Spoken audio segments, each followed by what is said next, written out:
दोस्तों, क्या आप जानते हैं पडरौना में दुनिया का 8वां अजूबा बन रहा है। क्या आपको पता है यहाँ के बड़के नेताजी लोग उसको बनाने के लिए कितनी मेहनत कर रहे हैं। आज हम आपको पडरौना में बन रही एक ऐसी बिल्डिंग के बारे में बताने जा रहे हैं जो कि Guinness book of world record में दर्ज होने वाली है। नमस्कार, मेरा नाम है गौरव मिश्रा और आप देख रहे हैं कुशीनगर संवाददाता। पडरौना में एक कहावत काफी ज्यादा मशहूर है कि बलकुड़िया के बहू, लेकिन जब आप पडरौना से आगे बढ़ते हैं, गोरखपुर या उसके आगे के क्षेत्रों में जाते हैं, तो वो कहावत बदल जाती है। बलकुड़िया की जगह पडरौना का नाम आ जाता है कि पडरौना के बहू।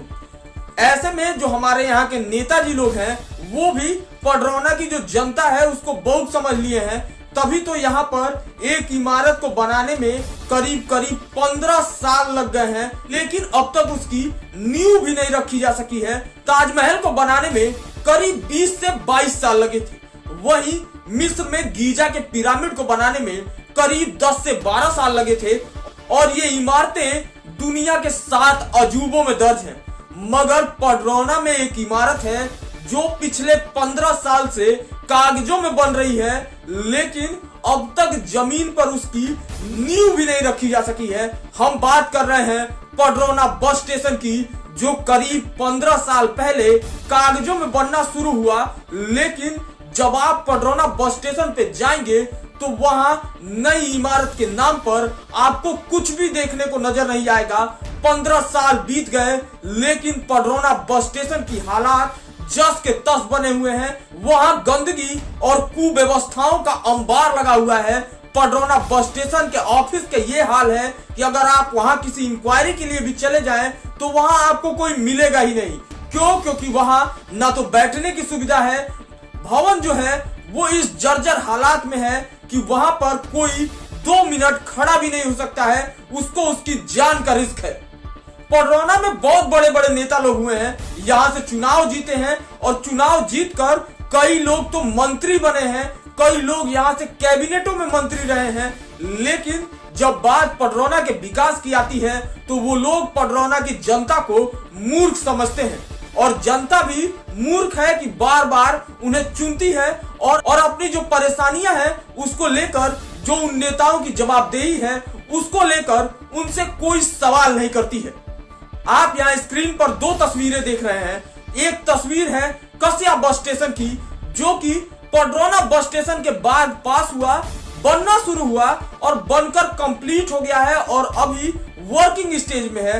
दूसरी तस्वीर है पडरौना बस स्टेशन की, जहां पूरे बस स्टेशन में पानी भरा हुआ है और बसें नाव बनकर उस पानी से तैरते हुए पार कर रही हैं। पडरौना बस स्टेशन में ये इस साल की पहली तस्वीर नहीं है। ऐसी तस्वीर हर साल पडरौना बस स्टेशन की आप सब देखते होंगे। बरसात के महीने में पूरा बस स्टेशन तालाब बन जाता है। सड़क से इतना नीचे है बस स्टेशन कि पानी जो है वो पूरी तरीके से इसमें जमा हो जाता है और पानी के निकासी की जो व्यवस्था है वो तो यहाँ है ही नहीं। कोई ड्रेनेज सिस्टम नहीं है इस बस स्टेशन के अंदर, जिसकी वजह से यहाँ महीनों पानी लगा रहता है और धूप से अगर पानी ना सूखे तो हो ही नहीं सकता कि इस बस स्टेशन में पानी जो है वो बाहर निकल जाए। ऐसे में जो यात्री हैं उन्हें भी काफी ज्यादा परेशानी उठानी पड़ती है। अगर उनकी बस 10 मिनट भी लेट है तो इस बरसात के मौसम में कहीं भी बस स्टेशन पे ठहर नहीं सकते, कहीं भी बैठ नहीं सकते, क्योंकि जहां बैठने की व्यवस्था बनी हुई है वहां तक तो आप पहुंच ही नहीं पाएंगे। अगर वहां तक आपको पहुंचना है तो आपको तैराकी में गोल्ड मेडल जीतना होगा, क्योंकि ये जो पूरा स्विमिंग पूल है उसको पार करके ही आप इंक्वायरी ऑफिस और जो यात्रियों के बैठने के लिए स्थान बने हुए हैं वहां तक पहुंच पाएंगे। पडरौना के बहुत बड़े नेता लोग इसके लिए तमाम लेटर लिख रहे थे। स्वामी प्रसाद मौर्य जब यहाँ से विधायक थे तो उन्होंने कई बार बस स्टेशन के लिए लेटर लिखे। वो बातें सिर्फ लेटर में ही रह गई, क्योंकि उनके ऊपर कोई भी कार्यवाही होती हुई नजर नहीं आई। उनके साथ साथ और भी नेताजी लोग चुनाव में वादे करते रहे और जब चुनाव जीत गए उसके बाद भी बस स्टेशन के लिए कोई भी पहल होती हुई दिखाई नहीं दे रही है। अब भी जो बातें हैं वो सिर्फ और सिर्फ लेटर्स में दिखती हुई नजर आ रही है कि हमने लेटर लिख दिया है और इस लेटर पर जल्द से जल्द कार्यवाही होगी। मगर ऐसा होता हुआ धरातल पर नजर नहीं आ रहा है। पडरौना के लोगों की ये मूलभूत समस्याएं हैं और इनके ऊपर काम करना आपके जनप्रतिनिधियों की जिम्मेदारी है। तो पडरौना की जनता को भी सजग होना होगा और उनसे इन बातों को लेकर सवाल करने शुरू करने होंगे, तभी जाकर पडरौना के विकास के लिए कोई काम हो पाएगा। यहाँ से जब नेताजी लोग चुनाव जीतते हैं तो सीधा मंत्री ही बनते हैं। बहुत सारे लोग यहाँ से राज्य में और केंद्र में भी मंत्री रहे हैं, लेकिन बात जब पडरौना के विकास की आती है तो यहाँ विकास जो है वो शून्य है, क्योंकि यहाँ पर विकास के लिए कोई काम किया ही नहीं गया है। लोग पडरौना को सबसे पिछड़ा इलाका मानते हैं।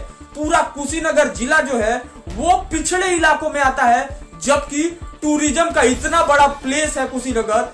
यहाँ पर विदेशों से सैलानी आते हैं, अंतरराष्ट्रीय महत्व है कुशीनगर का, बावजूद इसके कुशीनगर जिला पिछड़े जिलों में काउंट होता है। ऐसे में यहाँ के जो नेताजी लोग हैं उनके ऊपर और उनकी जिम्मेदारियों के ऊपर बड़ा सवाल खड़ा हो रहा है। साथ ही साथ पडरौना बस स्टेशन को लेकर जिस तरीके की पहल होनी चाहिए उस तरीके की कोई भी पहल होती हुई हमें दिखाई नहीं दे रही है और क्षेत्र की जनता पूरी तरीके से परेशान होती हुई नजर आ रही है। बसें भी अब सड़कों के ऊपर लगनी शुरू हो गई हैं, क्योंकि बस स्टेशन के अंदर बसों को खड़ा करने के लिए कोई इंतजाम नहीं है। पूरा बस स्टेशन पानी से भरा हुआ है और अभी तो ये पहली बरसात है। आगे जैसे जैसे और बरसात होगी पानी का लेवल और बढ़ता जाएगा और बसें धीरे धीरे करके जो एक आध बसें बस स्टेशन के अंदर नजर आ रही हैं वो भी सड़कों पर आ जाएंगी, जिससे जाम की स्थिति उत्पन्न हो जाएगी। हर साल पडरौना के लोग इस बड़ी समस्या को झेलते हैं, लेकिन उसके ऊपर किसी भी तरीके की कोई कार्यवाही, कोई संज्ञान ना तो नेताजी लोग लेते हैं, ना ही प्रदेश के मुख्यमंत्री, जो लोग कहते हैं कि हम जनता के लिए हैं और जनता का काम करते हैं।